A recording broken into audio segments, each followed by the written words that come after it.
कृष्ण। श्रीमद्भागवत महापुराण अथ पंचदशो अध्याय गृहस्थों के लिए मोक्ष धर्म का वर्णन। नारद जी कहते हैं, युधिष्ठिर, कुछ ब्राह्मणों की निष्ठा कर्म में, कुछ की तपस्या में, कुछ की वेदों के स्वाध्याय और प्रवचन में, कुछ की आत्मज्ञान के संपादन में तथा कुछ की योग में होती है। गृहस्थ पुरुष को चाहिए कि श्राद्ध अथवा देव पूजा के अवसर पर अपने कर्म का अक्षय फल प्राप्त करने के लिए ज्ञान निष्ठ पुरुष को ही हव्य कव्य का दान करे। यदि वह ना मिले तो योगी, प्रवचनकार आदि को यथा योग्य और यथाक्रम दान देना चाहिए। देव कार्य में 2 और पितृ कार्य में 3 अथवा दोनों में एक ब्राह्मण को भोजन कराना चाहिए। अत्यंत धनी होने पर भी श्राद्ध कर्म में अधिक विस्तार नहीं करना चाहिए, क्योंकि सगे संबंधी आदि स्वजनों को देने से और विस्तार करने से देश कालोचित श्रद्धा, पदार्थ, पात्र और पूजन आदि ठीक ठीक नहीं हो पाते। देश और काल के प्राप्त होने पर ऋषि मुनियों के भोजन करने योग्य शुद्ध हविष्यान्न भगवान को भोग लगाकर श्रद्धा से विधि पूर्वक योग्य पात्र को देना चाहिए। वह समस्त कामनाओं को पूर्ण करने वाला और अक्षय होता है। देवता, ऋषि, पितर, अन्य प्राणी, स्वजन और अपने आप को भी अन्न का विभाजन करने के समय परमात्मा स्वरूप ही देखें। धर्म का मर्म जानने वाला पुरुष श्राद्ध में मांस का अर्पण ना करे और स्वयं ही उसे खाए, क्योंकि पितरों को ऋषि मुनियों के योग्य हविष्य अन्न से जैसी प्रसन्नता होती है वैसी पशु हिंसा से नहीं होती। जो लोग सधर्म पालन की अभिलाषा रखते हैं उनके लिए इससे बढ़कर और कोई धर्म नहीं है कि किसी भी प्राणी को मन, वाणी और शरीर से किसी प्रकार का कष्ट न दिया जाए। इसी से कोई यज्ञ तत्व को जानने वाला ज्ञानी ज्ञान के द्वारा प्रज्वलित आत्म संयम रूप अग्नि में इन कर्ममय यज्ञों का हवन कर देते हैं और बाह्य कर्म कलापों से उपरत हो जाते हैं। जब कोई इन द्रव्यमय यज्ञों से यजन करना चाहता है तब सभी प्राणी डर जाते हैं और वे सोचने लगते हैं कि यह अपने प्राणों का पोषण करने वाला निर्दयी मूर्ख मुझे अवश्य मार डालेगा। इसलिए धर्मज्ञ मनुष्यों को यही उचित है कि प्रतिदिन प्रारब्ध के द्वारा प्राप्त मुनिजनोचित हविष्य अन्न से ही अपने नित्य और नैमित्तिक कर्म करे तथा उसी से सर्वदा संतुष्ट रहे। अधर्म की 5 शाखाएं हैं: विधर्म, परधर्म, आभास, उपमा और छल। धर्मज्ञ पुरुष अधर्म के समान ही इनका भी त्याग कर दे। जिस कार्य को धर्म बुद्धि से करने पर भी अपने धर्म में बाधा पड़े वह विधर्म है। किसी अन्य के द्वारा अन्य पुरुष के लिए उपदेश किया हुआ धर्म परधर्म है। पाखंड या दंभ का नाम उपधर्म अथवा उपमा है। शास्त्र के वचनों का दूसरे प्रकार का अर्थ कर देना छल है। शास्त्र के वचनों का दूसरे प्रकार का अर्थ कर देना छल है। मनुष्य अपने आश्रम के विपरीत स्वेच्छा से जिसे धर्म मान लेता है वह आभास है। अपने अपने स्वभाव के अनुकूल जो वर्ण आश्रमोचित धर्म है वे भला किसे शांति नहीं देते। धर्मात्मा पुरुष निर्धन होने पर भी धर्म के लिए अथवा शरीर निर्वाह के लिए धन प्राप्त करने की चेष्टा न करे, क्योंकि जैसे बिना किसी प्रकार की चेष्टा किए अजगर की जीविका चलती ही है वैसी ही निवृत्ति परायण पुरुष की निवृत्ति ही उसकी जीविका का निर्वाह कर देती है। जो सुख अपनी आत्मा में रमण करने वाले निष्क्रिय संतोषी पुरुष को मिलता है, वह उस मनुष्य को भला कैसे मिल सकता है जो कामना और लोभ से धन के लिए हाय हाय करता हुआ इधर उधर दौड़ता फिरता है। जैसे पैरों में जूता पहनकर चलने वालों को कंकड़ और कांटों से कोई डर नहीं होता, वैसे ही जिसके मन में संतोष है उसके लिए सर्वदा और सब कहीं सुख ही सुख है, दुख है ही नहीं।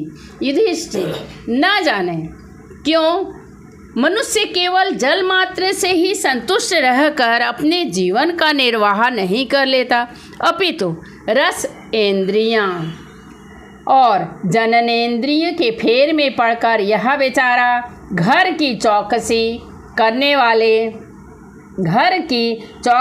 वाले कुत्ते के समान हो जाता है। जो ब्राह्मण संतोषी नहीं है, इंद्रियों की लोलुपता के कारण उसके तेज, विद्या, तपस्या और यश क्षीण हो जाते हैं और वह विवेक भी खो बैठता है। भूख और प्यास मिट जाने पर खाने पीने की कामना का अंत हो जाता है। क्रोध भी अपना काम पूरा करके शांत हो जाता है।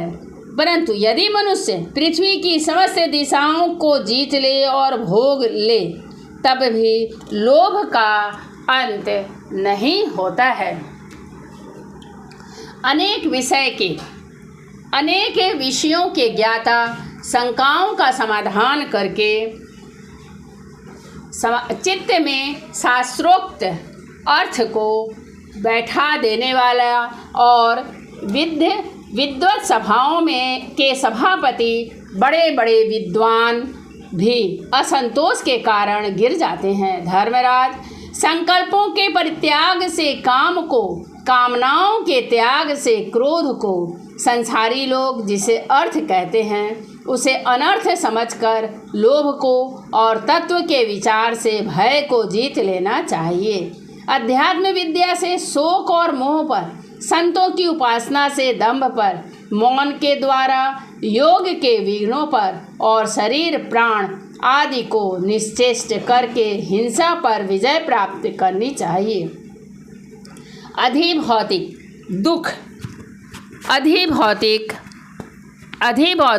दुख को दया के द्वारा, आधिदैविक वेदना को समाधि के द्वारा और आध्यात्मिक दुख को योग बल से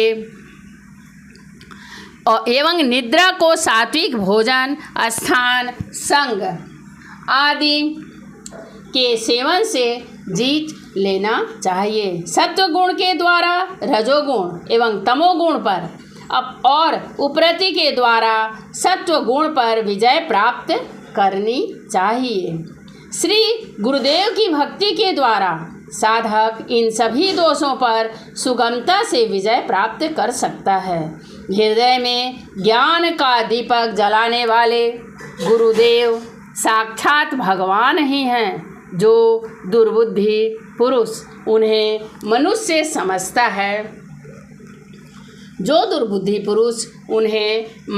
समझता है, उसका समस्त शास्त्र श्रवण हाथी के स्नान के समान व्यर्थ है।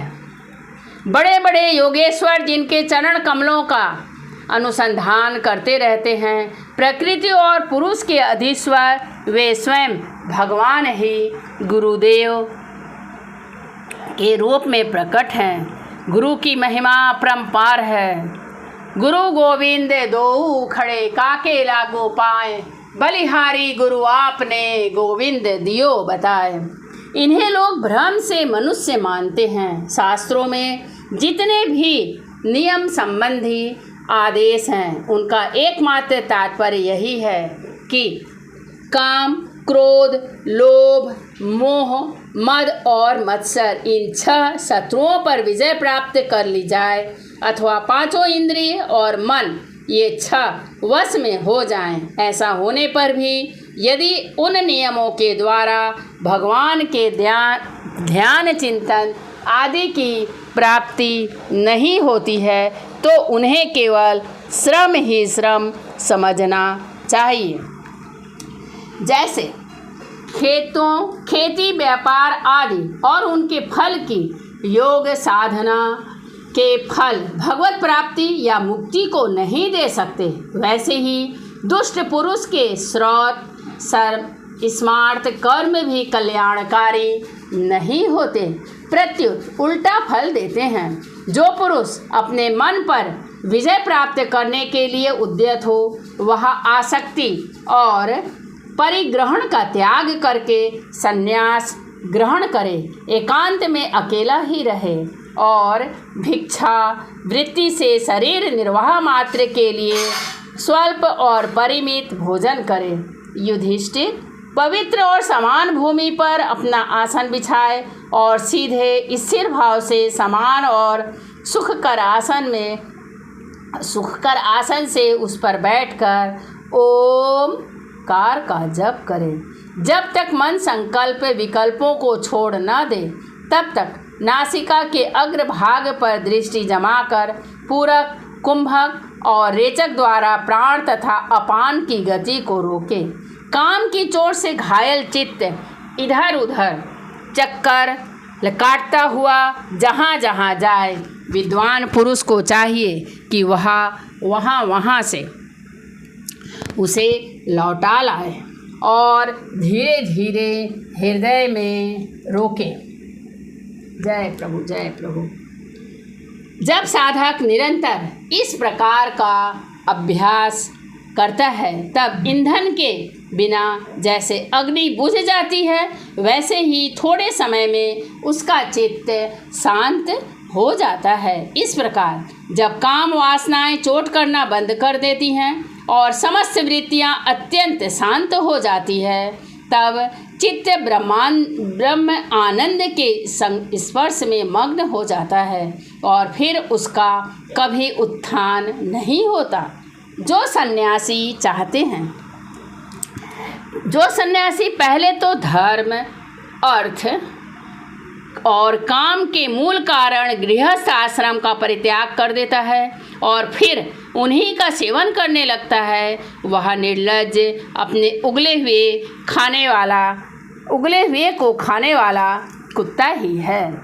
जिन्होंने अपने शरीर को अनात्मा, मृत्युग्रस्त और विष्ठा, कृमि एवं राग समझ लिया था, वे ही मूढ़ फिर उसे आत्मा मानकर उसकी प्रशंसा करने लगते हैं। कर्म त्यागी गृहस्थ, व्रत त्यागी ब्रह्मचारी, गांव में रहने वाला तपस्वी वानप्रस्थ और इंद्रिय लोलुप सन्यासी। जय प्रभु। कर्म त्यागी गृहस्थ, व्रत त्यागी ब्रह्मचारी, गांव में रहने वाला तपस्वी वानप्रस्थ और इंद्रिय लोलुप सन्यासी, ये चारों आश्रम के कलंक हैं और व्यर्थ ही आश्रमों का ढोंग करते हैं। भगवान की माया से विमोहित उन मूढ़ों पर तरस खाकर उनकी उपेक्षा कर देनी चाहिए। आत्मज्ञान के द्वारा जिसकी सारी वासनाएं निर्मूल हो गई हैं और जिसकी सारी वासनाएं निर्मूल हो गई हैं और जिसने अपने आत्मा को पर ब्रह्म स्वरूप जान लिया है, वह किस विषय की इच्छा और किस भोक्ता की तृप्ति के लिए इंद्रिय लोलुप होकर अपने शरीर का पोषण करेगा। उपनिषद में कहा गया है कि शरीर रथ है, इंद्रियां घोड़े हैं, इंद्रियों का स्वामी मन लगाम है, शब्द आदि विषय मार्ग हैं, बुद्धि सारथी है, चित्त ही भगवान के द्वारा निर्मित बांधने की विशाल रस्सी है। 10 प्राण धुरी हैं, धर्म और अधर्म पहिए हैं और इनका अभिमान जीव रथी कहा गया है। ओमकार ही उस रथी का धनुष है। शुद्ध जीवात्मा बाण और परमात्मा लक्ष्य है। इस ओमकार के द्वारा अंतरात्मा को परमात्मा में लीन कर देना चाहिए। राग, द्वेष, लोभ, शोक, मोह, भय, मद, मान, अपमान, दूसरे के गुणों में दोष निकालना, छल, हिंसा, दूसरे की उन्नति देखकर जलना, तृष्णा, प्रमाद, भूख और नींद, ये सब और ऐसे ही जीवों के और भी बहुत से शत्रु हैं। उनमें रजोगुण और तमोगुण प्रधान वृत्तियां अधिक हैं। कहीं कहीं कोई सत्वगुण प्रधान ही होती है। यह मनुष्य शरीर रूप रथ जब तक अपने वश में है और इसके इंद्रिय मन आदि सारे साधन अच्छी दशा में विद्यमान हैं, तभी तक श्री गुरुदेव के चरण कमलों की सेवा पूजा से शान धराई हुई ज्ञान की तीखी तलवार लेकर भगवान के आश्रम से इन शत्रुओं का नाश करके अपने स्वराज्य सिंहासन पर विराजमान हो जाए और फिर अत्यंत शांत भाव से इस शरीर का भी परित्याग कर दे। नहीं तो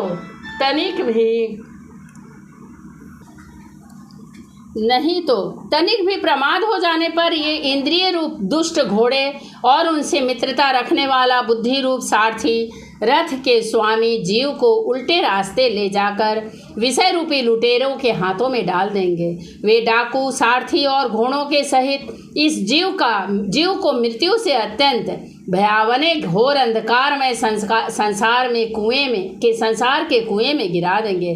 वैदिक कर्म दो प्रकार के हैं। एक तो वे जो वृत्तियों को उनके विषयों की ओर ले जाते हैं प्रवृत्ति परक, और दूसरे वे जो वृत्तियों को उनके विषयों की ओर से लौटाकर शांत एवं आत्म साक्षात्कार के योग्य बना देते हैं।